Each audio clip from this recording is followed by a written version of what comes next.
आप सभी को मेरा प्रणाम। मैं जानवी पांडे, कक्षा 8वीं की छात्रा हूँ। आज आप सभी को मैं विराम चिन्ह से परिचय करवाऊंगी। विराम चिन्ह का प्रयोग हम कहीं बोलते या लिखते समय कहीं रुकना हो तब करते हैं। तो चलिए सबसे मिलवाते हैं। सबसे पहले इनसे मिलिए, ये हैं पूर्ण। नमस्कार साथियों, मैं हूँ पूर्ण विराम। मेरा प्रयोग तब किया जाता है जब कोई वाक्य पूर्ण हो जाता है और मैं वहाँ आकर खड़ी हो जाती हूँ। जैसे हमारे विद्यालय का नाम आरबी चिल्ड्रन वैली है और हमारा विद्यालय मुजौना तुर्तीपार बेलसा रोड में स्थित है। धन्यवाद।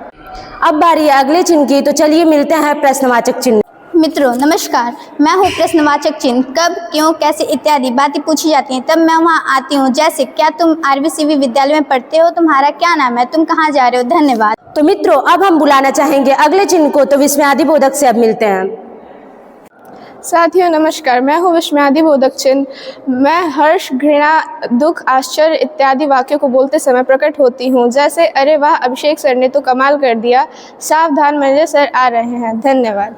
तो मित्रों अब बारी है अगले चिन्ह की, तो चलिए इनसे भी मिलवाते हैं। ये हैं अल्प विराम। साथियों नमस्कार, जब किसी वाक्य में कहीं पर थोड़ा सा रुकना होता है तब मैं आता हूँ। जैसे राम, श्याम और मोहन आरबीसीवी में पढ़ते हैं।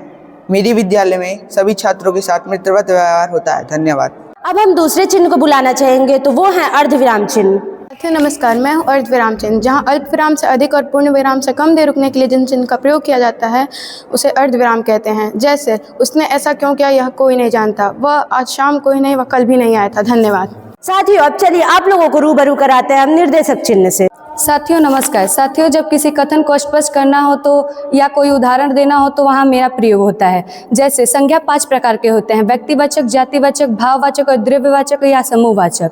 जैसे हमारे प्रबंधक महोदय ने कहा 25% गरीब बच्चों की शिक्षा मुफ्त होगी। धन्यवाद। बारी है अगले चिन्ह की, तो चलिए इनसे भी मिलवाते हैं। ये हैं विवरण चिन्ह। नमस्कार साथियों, मैं विवरण चिन्ह, मेरा प्रयोग सूचना, जानकारी और निर्देश के लिए मेरा प्रयोग किया जाता है। जैसे रस के प्रकार होते हैं 11 और विराम चिन्ह के वे 10 होते हैं।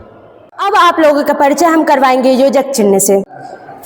साथियों नमस्कार, मेरा नाम है विवरण चिन्ह। मैं विपरीत अर्थों को जोड़ने के लिए आता हूँ। जैसे भाई बहन, माता पिता।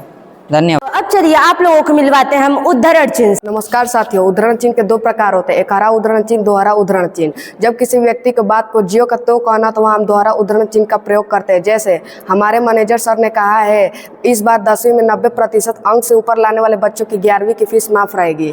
और जब किसी व्यक्ति विशेष रचना के नाम के बोलने के लिए जिन चिन्हों का प्रयोग करते हैं हम एकहरा उद्धरण चिन्ह कहलाते हैं। जैसे महावीर ने कहा अहिंसा परमो धर्म, वाल्मीकि ने रामायण की रचना की। धन्यवाद। अब बारी है सबसे अंतिम चिन्ह की, तो चलिए इनसे भी मिलवाते हैं। ये हैं कोष्टक। नमस्कार साथियों, वाक्य के बीच में आए हुए शब्दों और पदों का अर्थ स्पष्ट करने के लिए मैं होता हूँ। जैसे अध्यापक चिल्लाते हुए निकल जाओ कक्षा से। दूसरा, महाराज युधिष्ठिर सत्य और धर्म के संरक्षक थे। धन्यवाद। साथियों आप सभी का बहुत बहुत धन्यवाद कि आपने हमें अपना कीमती समय दिया। आप सभी का पुनः धन्यवाद।